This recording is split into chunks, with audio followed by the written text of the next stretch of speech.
Hello everyone, Luke Taylor here with another album review, and today's album is 2008, The Killers, Day and Age.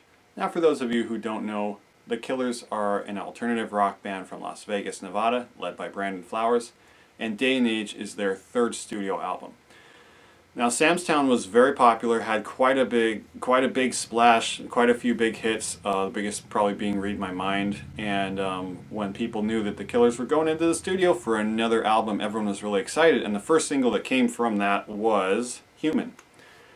And "Human" kind of turned me off right away. I did not like the song. It's very fun. It's very glossy, and it's got that kind of fun, spacey pop flavor. A little bit whimsical.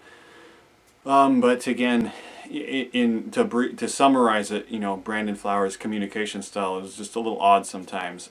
Great energy though, great energy. Sounds good on a stereo. And if you go through the album, this album is kind of uneven to me. It really is the best example of their party sound.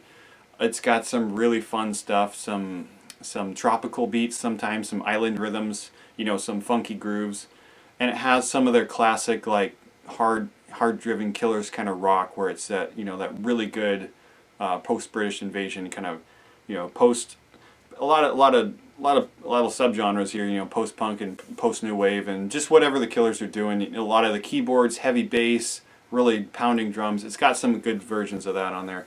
Probably my favorite Killers song of all time is on here though. So this album is very much like that to me. It's like that kind of ride, and I think this is where Brandon as a songwriter was really growing and really expressing a lot of things differently, and so then you have quite a bit of diversity on the album.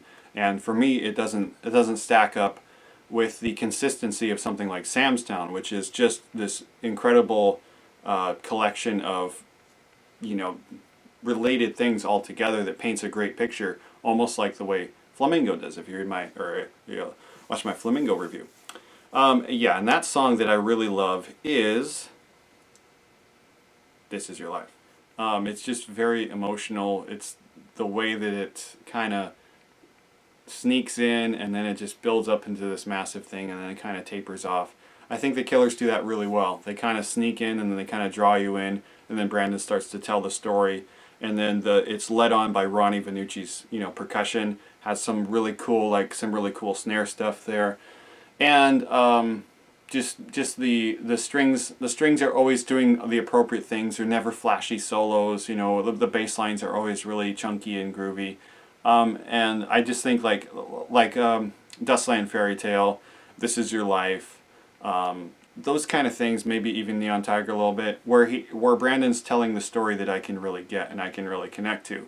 There's some times where it's just too odd for me, and it's a bit abstract, and I like the music, or I can enjoy the music, but I can't really dive into it and get into it. And that was very Tiger-like, I don't know why. But I can't really dive into it and just fully commit, because it's just like, I'm like, huh? And that has some of those songs on here. And some of the songs like Joyride, where the music is enjoyable, but I don't really like the song or the story. Or Losing Touch, kind of cool, kind of different, but again, some of the way that he's communicating things, I just like, So it's that kind of music that it's cool to have on. It's cool just to listen to, but I can't really just sit down and listen to it and focus on it. They're not like a progressive band, or like something that's got a really deep story where you got to invest into it, or something where the atmosphere is consistent, because this is all over the board atmospherically. And something like Dustland Fairy Tale almost has like a Bruce Springsteen flavor. It has this epic kind of songwriter Americana desert. It paints a huge picture in some kind of Joshua Tree manner, and then to connect it to some other song on the record, which is kind of funky and glossy and kind of like almost whimsical and maybe even a little bit naive. It's kind of different, because you go from something very solemn and very almost deeply romantic and intense to something almost like eh. So I think that's what they were planning to do. Maybe not. I don't think they had any creative differences that I know of. I just think it's one of those Rubik's Cube kind of albums where you look at it and just all the parts are just kind of messed up, and nothing's in the kind of order that I really love. I really love where a band has a solid idea, a solid concept, and like all the art matches all the lyrics, and they're all dressed the same way kind of thing, and it's just like, yeah, I really know what you guys are doing. Another song that's I've even heard it up as recently as a couple months ago on the radio in the grocery store was Spaceman, and I just never liked that. Again, crazy energy, really, really catchy. Like this is some of the Killers' most catchy material easily, without even trying. They just really had some great material here. It just doesn't connect to me like I know it does connect to other people.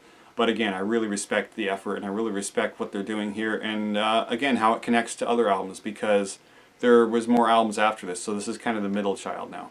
You know, Stuart Price did a really good job on the mixing, and I think as far as the art goes, this whole mosaic thing and the artwork is very cool, and it does have a nice, you know, a nice evocation of this kind of day and age feeling, or this kind of like lost in the party kind of thing that they're doing.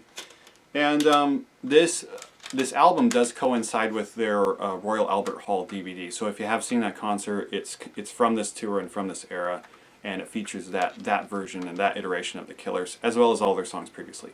My rating, bronze. So are you a fan of the Killers? Have you heard Day and Age? Do you like it? Do you not like it? What's your favorite Killers album? Please let me know in the comments below. I'd love to hear it. Please check out all my reviews on this channel and have a wonderful day. See you later.